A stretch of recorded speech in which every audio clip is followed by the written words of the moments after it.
the study.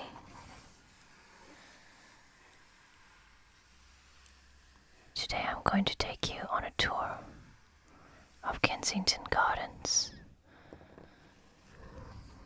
with that ageless and timeless elf Peter Pan, written by John Barrie, but dictated to him by his young companion, one of the boys that he was looking after, and illustrated by one of our favorite illustrators, Arthur Rackham.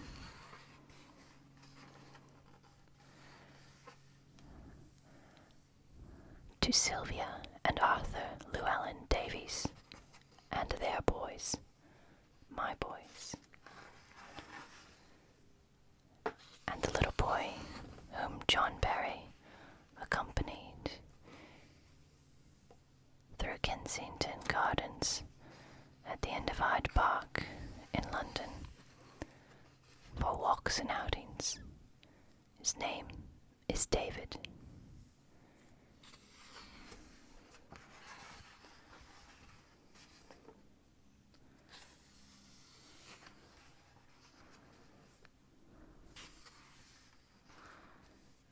We have these beautiful drawings of the trees and the fairy folk and the children,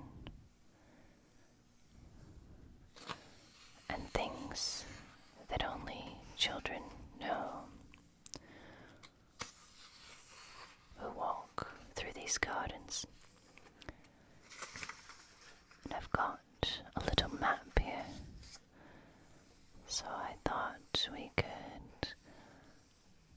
color that in as we read John Barrie's grand tour of the gardens.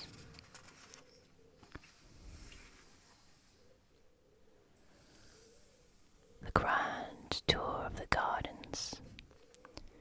You must see for yourselves that it will be difficult to follow Peter Pan's adventures unless you are familiar with the Kensington Gardens. They are in London, where the king lives, and I used to take David there nearly every day, unless he was looking decidedly flushed. No child has ever been in the whole of the gardens, because it is so soon time to turn back. The reason it is soon time to turn back is that, if you are as small as David, you sleep from 12 to 1. If your mother was not so sure that you sleep from 12 to 1, you could most likely see the whole of them. The gardens are bounded on one side by a never-ending line of omnibuses, over which your nurse has such authority that if she holds up her finger to any one of them, it stops immediately. So I shall turn the book so that we can look at these illustrations as well, and you can see the giant trees, the grass, and many of the things that we will hear about are all there to this day. You can go to the gardens and see them, just as David did with John Barrie.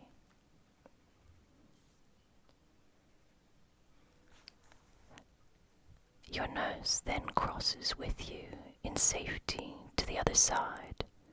There are more gates to the gardens than one gate, but that is the one you go in, and before you go in, you speak to the lady with the balloons, who sits just outside. This is as near to being inside as she may venture, because if she were to let go her hold of the railings for one moment, the balloons would lift her up, and she would be flown away. She sits very squat, for the balloons gardens are always tugging at her. Once she was a new one because the old one had let go, and David was very sorry for the old one. But as she did let go, he wished he had been there to see. The gardens are a tremendous big place, with millions and hundreds of trees. And first you come to the figs, but you scorn to loiter there, for the figs is the resort of superior little persons, who are forbidden to mix with the commonalty, and is so named, according to legend, because they dress in full fig. These dainty ones are themselves contemptuously called figs by David and other heroes, and you have a key to the manners and customs of this dandiacal section of the gardens. When I tell you that cricket is called crickets here, occasionally a rebel fig climbs over the fence into the world, and such a one was Miss Mabel Grey, of whom I shall tell you when we come to Miss Mabel Grey's gate. She was the only really celebrated fig. We are now in the broad walk, and it is as much bigger than the other walks as your father is bigger than you. David wondered if it began little and grew until it was quite grown up, and whether the older walks are its babies, and he drew a picture which diverted him very much of the broad walk, giving a tiny walk in airing in a perambulator.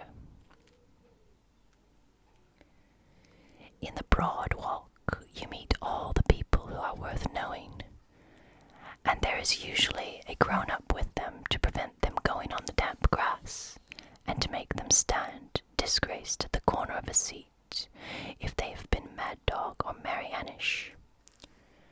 To be Mary Annish is to behave like a girl, whimpering because nurse won't carry you, or simpering with your thumb in your mouth, and it is hateful quality, but to be Mad Dog is to kick out at everything, and there is some satisfaction in that. So David says, if I were to point out all the notable places we pass up the broad walk, it would be time to turn back before we reach them, and I simply wave my stick at Secco Heelit's tree, that memorable spot where a boy called Secco lost his penny and, looking for it, found twopence. There has been a good deal of excavation going on there ever since. Farther up the walk is the little wooden house in which Marmaduke Perry hid. There is no more awful story of the gardens than this of Marmaduke Perry, who had been Mary Annish 3 days in succession, and was sentenced to appear in the broad walk, dressed in his sister's clothes. He hid in the little wooden house, and refused to emerge until they brought him knickerbockers with pockets.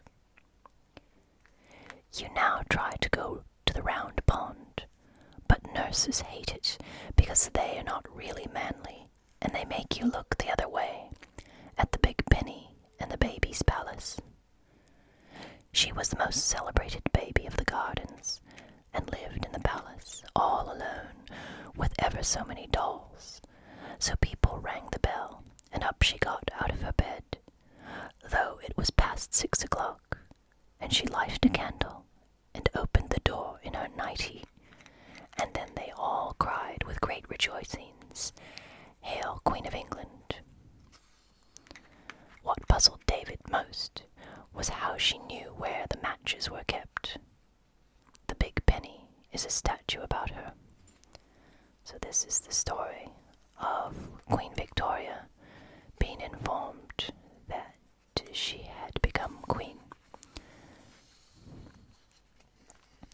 Next we come to the hump, which is part of the broad walk where all the big races are run.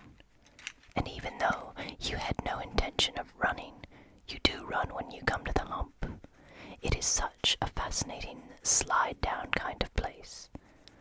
Often you stop when you have run about halfway down, and then you're lost.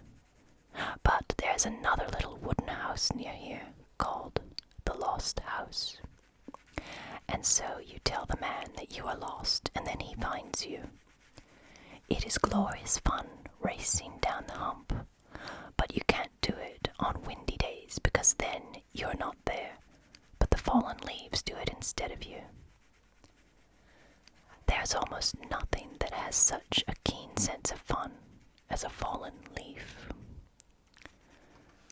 From the hump, we can see the gate that is called after Miss Mabel Grey, the fig I promised to tell you about. There were always 2 nurses with her, or else 1 mother and 1 nurse, and for a long time she was a pattern child who always coughed off the table and said, "How do you do?"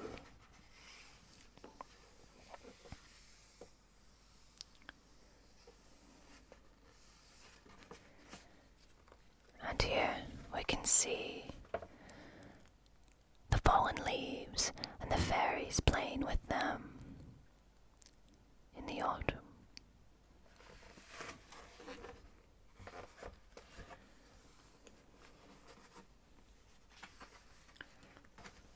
So Miss Mabel Grey says how do you do to the other figs, and the only game she played at was flinging a ball gracefully and letting the nurse bring it back to her.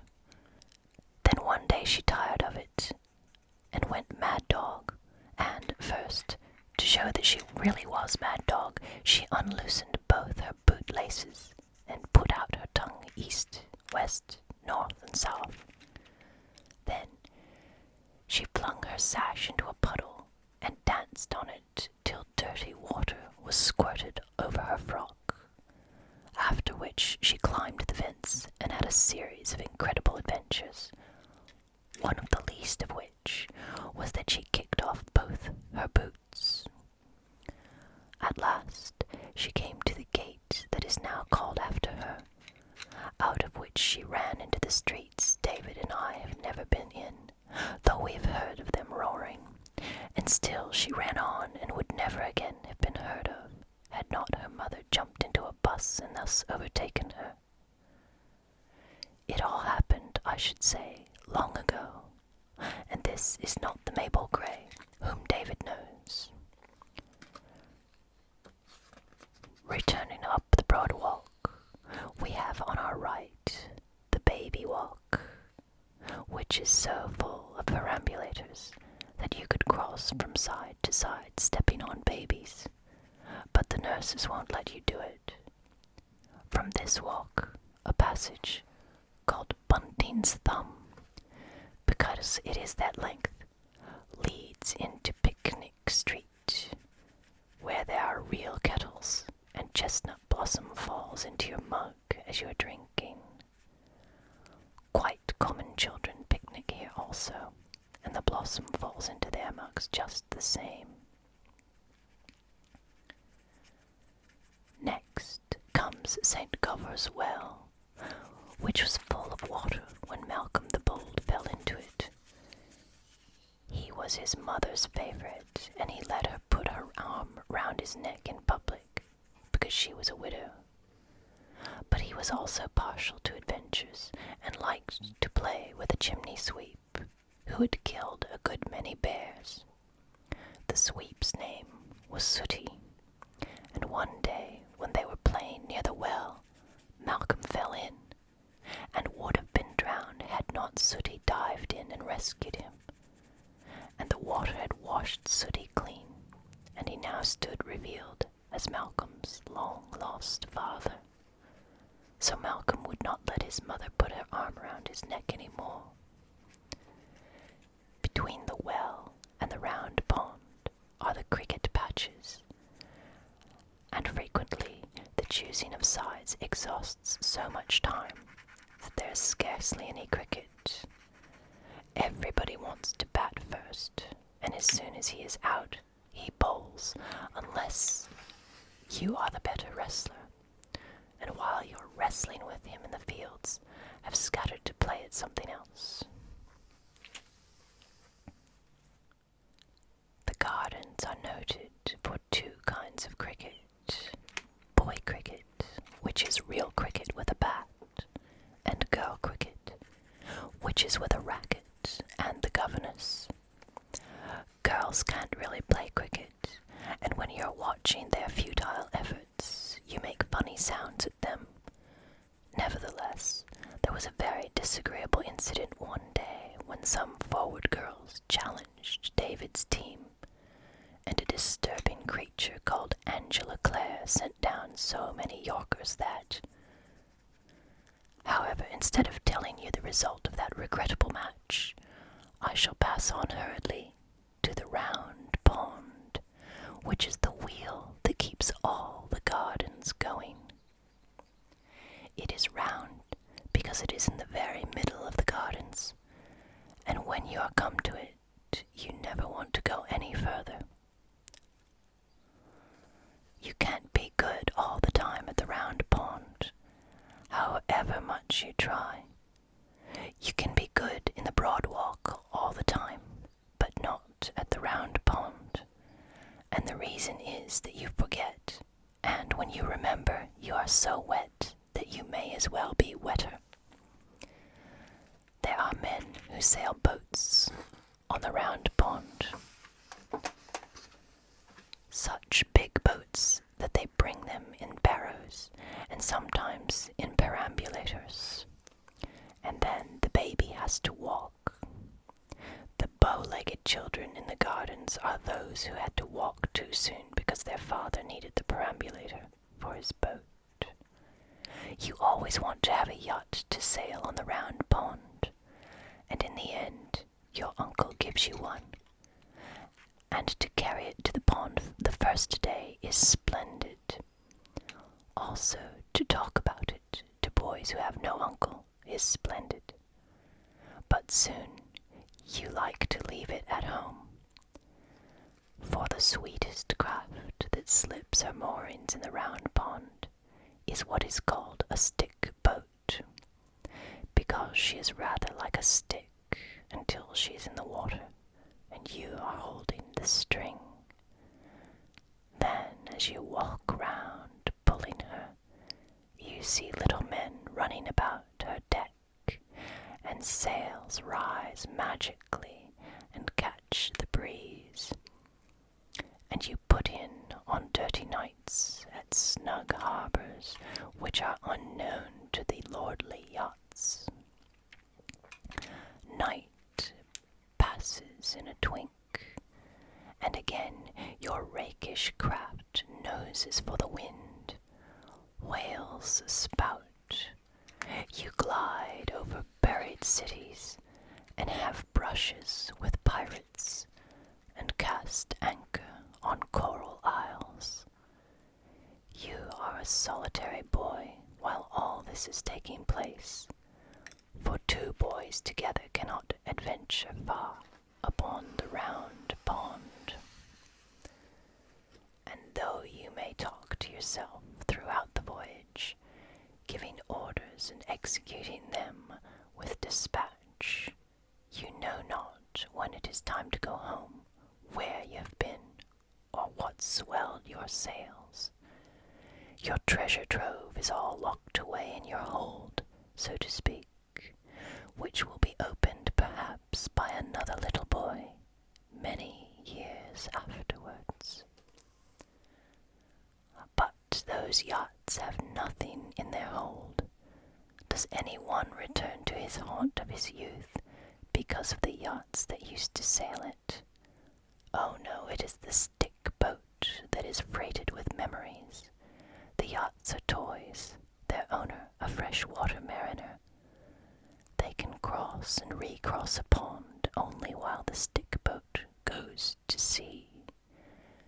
You yachtsmen with your wands, who think we are all there to gaze on you, your ships are only accidents of this place, and were they all to be boarded and sunk by the ducks, the real business of the round pond would be carried on as usual. paths from everywhere crowd like children to the pond. Some of them are ordinary paths, which have a rail on each side, and are made by men with their coats off. But other paths are vagrants, wide at one spot and at another so narrow that you can stand astride them. They are called paths that have made themselves, and David did wish he could see them doing it.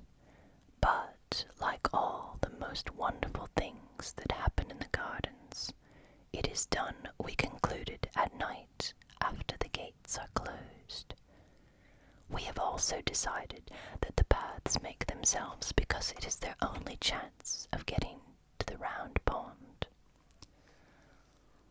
One of these gypsy paths comes from the place where the sheep get their hair cut. When David shed his curls at the hairdresser's, I am told, he said goodbye to them without a tremor, though his mother has never been quite the same bright creature since.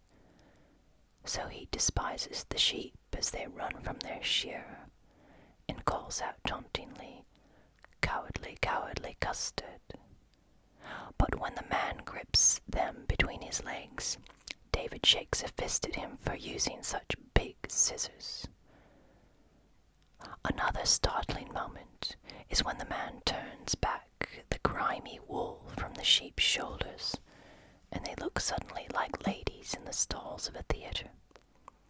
The sheep are so frightened by the shearing that it makes them quite white and thin, and as soon as they are set free, they begin to nibble grass at once.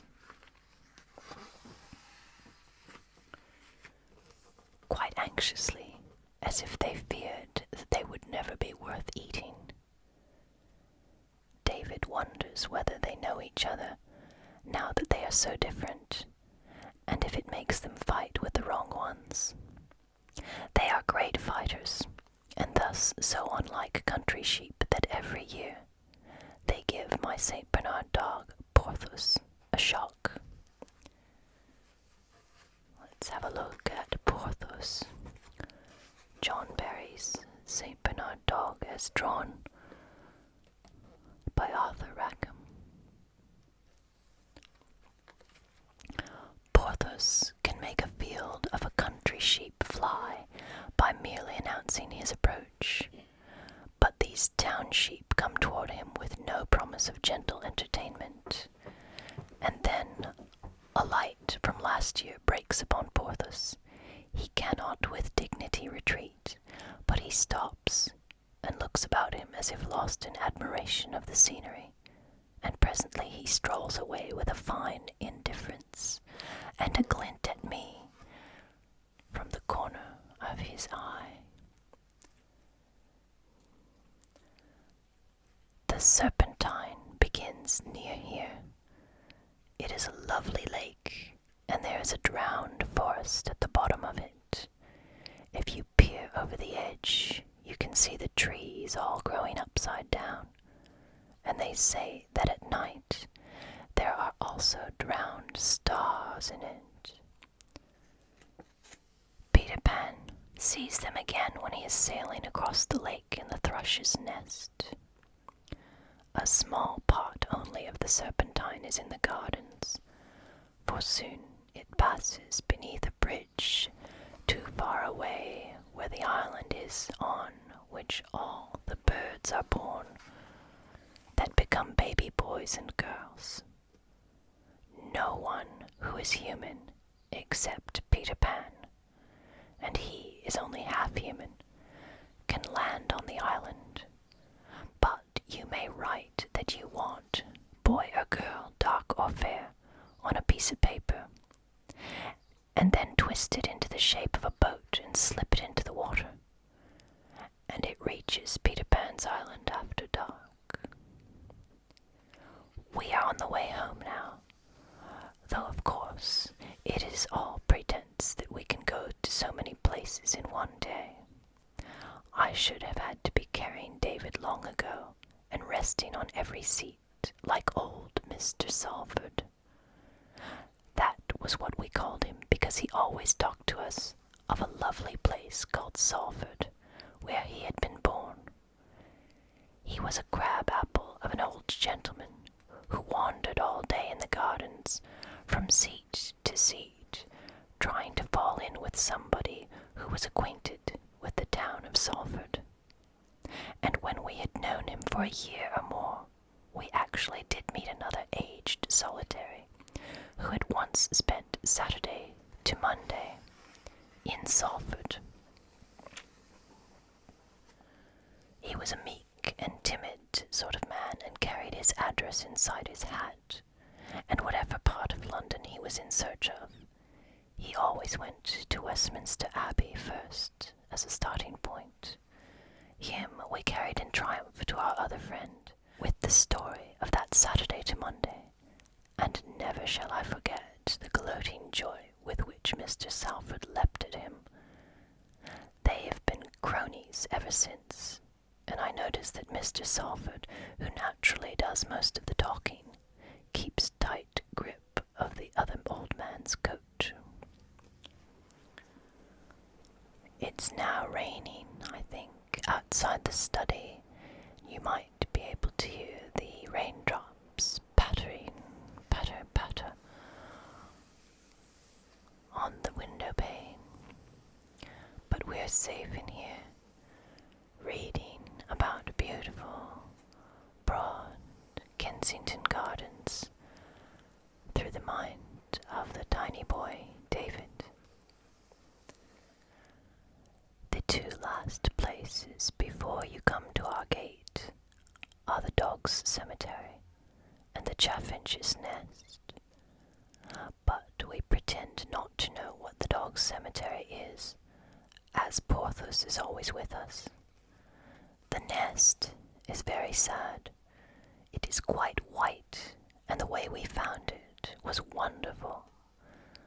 We were having another look among the bushes for David's lost worsted ball, and instead of the ball, we found a lovely nest made of the worsted and containing 4 eggs, with scratches on them very like David's handwriting. So we think they must have been the mother's love letters to the little ones inside. Every day we were in the gardens, we paid a call at the nest, taking care that no cruel boy should see us, and we dropped crumbs, and soon the bird knew us as friends, and sat in the nest looking at us kindly with her shoulders hunched up.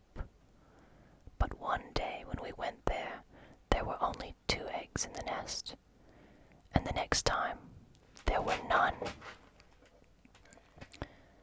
The saddest part of it was that the poor little chaffinch fluttered about the bushes, looking so reproachfully at us that we knew she thought we had done it. And though David tried to explain to her, it was so long since he had spoken the bird language that I fear she did not understand. He and I left the gardens that day with our knuckles in our eyes.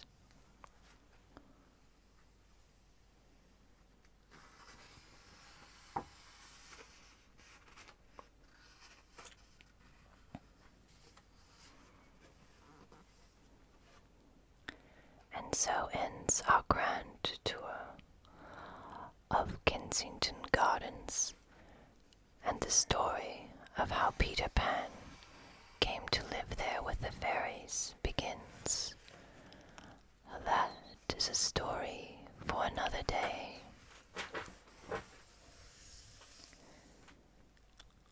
I hope you've enjoyed the sounds, and maybe you're young enough to remember being a bird on Bird Island.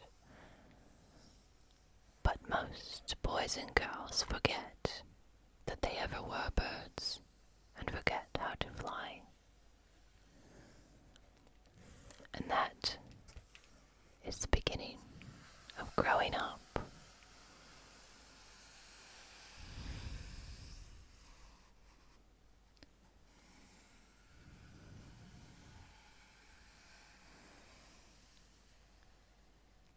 good to yourself. Be kind to those who cross your path.